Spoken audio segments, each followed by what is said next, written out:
بسم الله الرحمن الرحيم وما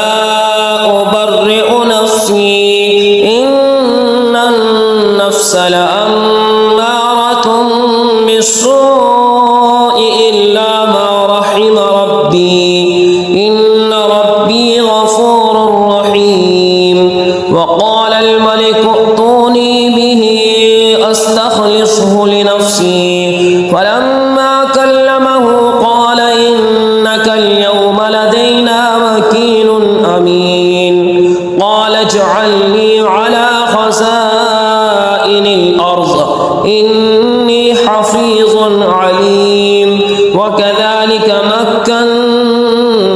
ليوسف في الأرض يتبوأ منها حيث يشاء نصيب برحمتنا من نشاء ولا نضيع أجر المحسنين ولأجر الآخرة خير للذين آمنوا وكانوا يتقون وجاء إخوة يوسف فدخلوا عليه فعرفهم وهم له منكرون ولما جهزهم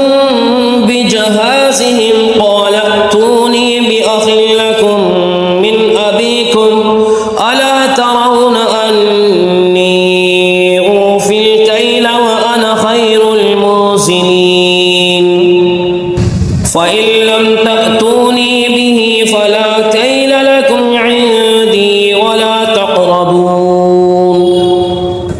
قالوا سنراود عنه أباه وإنا لفاعلون وقال لفتيانه اجعلوا بضاعتهم في رحالهم لعلهم يعرفونها إذا انقلبوا إلى أهلهم لعلهم يرجعون فلما رجعوا إلى أبيهم قالوا يا أبانا منع منا الكيل فأرسل معنا أخاه نكتل وإنا له لحافظون قال هل آمنكم عليه إلا كما أمنتكم على أخيه من قبل فالله خير حافظا وهو أرحم الراحمين ولما فتحوا متاعهم وجدوا بضاعتهم ردت إليهم قالوا يا أبانا ما نبغي هذه بضاعتنا ردت إلينا ونمير أهلنا ونحفظ أخانا ونزداد كيل بعير ذلك كيل يسير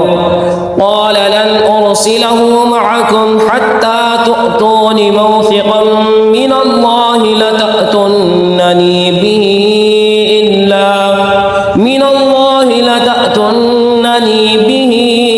إلا أن يحاط بكم فلما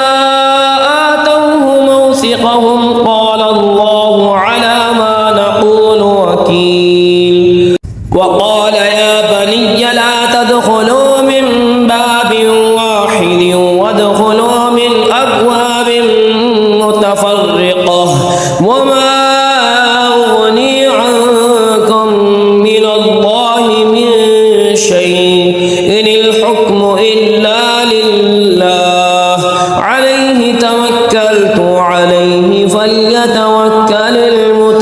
المتوكلون ولما دخلوا من حيث أمرهم أبوهم ما كان يغني عنهم من الله من شيء إلا حاجة في نفس يعقوب قضاها وإنه لذو علم لما علمناه ولكن أكثر الناس لا يعلمون بسم الله الرحمن الرحيم الرحيم وما أبرئ نفسي إن النفس لأمارة بالسوء إلا ما رحم ربي إن ربي غفور رحيم وقال الملك ائتوني به أستخلصه لنفسي فلما كلمه قال إنك اليوم لدينا مكين أمين قال اجعلني على خزائن الأرض إني حفيظ عليم وكذلك مكنا ليوسف في الأرض يتبوأ منها حيث يشاء نصيب برحمتنا من نشاء ولا نضيع أجر المحسنين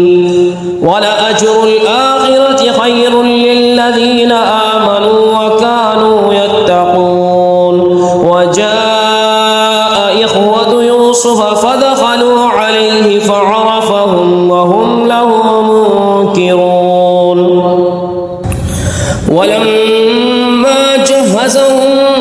بجهازهم قال ائتوني بأخ لكم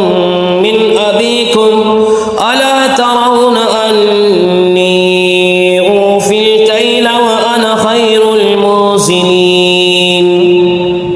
فإن لم تأتوني به فلا كيل لكم عندي ولا تقربون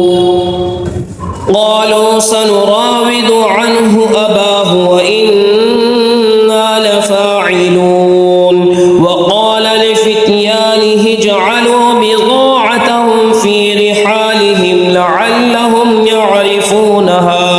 لعلهم يعرفونها إذا انقلبوا إلى أهلهم لعلهم يرجعون فلما رجعوا إلى أبيهم قالوا يا أبانا منع منا الكيل فأرسل معنا أخاه نكتل وإنا له لحافظون قال هل آمنكم عليه إلا كما أمنتكم على أخيه من قبل فالله خير حافظا وهو أرحم الراحمين ولما فتحوا متاعهم وجدوا بضاعتهم ردت إليهم قالوا يا أبانا ما نبغي هذه بضاعتنا ردت إلينا ونمير أهلنا ونحفظ أخانا ونزداد كيل بعير ذلك كيل يسير قال لن أرسله معكم حتى تؤتون موثقا من الله لتأتونني به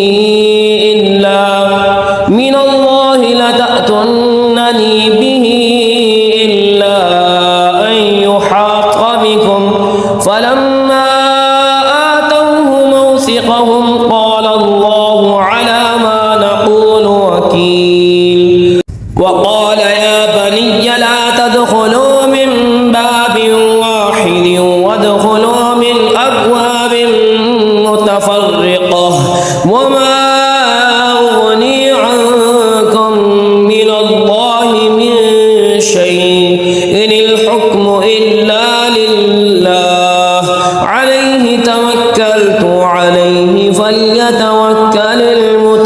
المتوكلون ولما دخلوا من حيث أمرهم أبوهم ما كان يغني عنهم من الله من شيء إلا حاجة في نفس يعقوب قضاها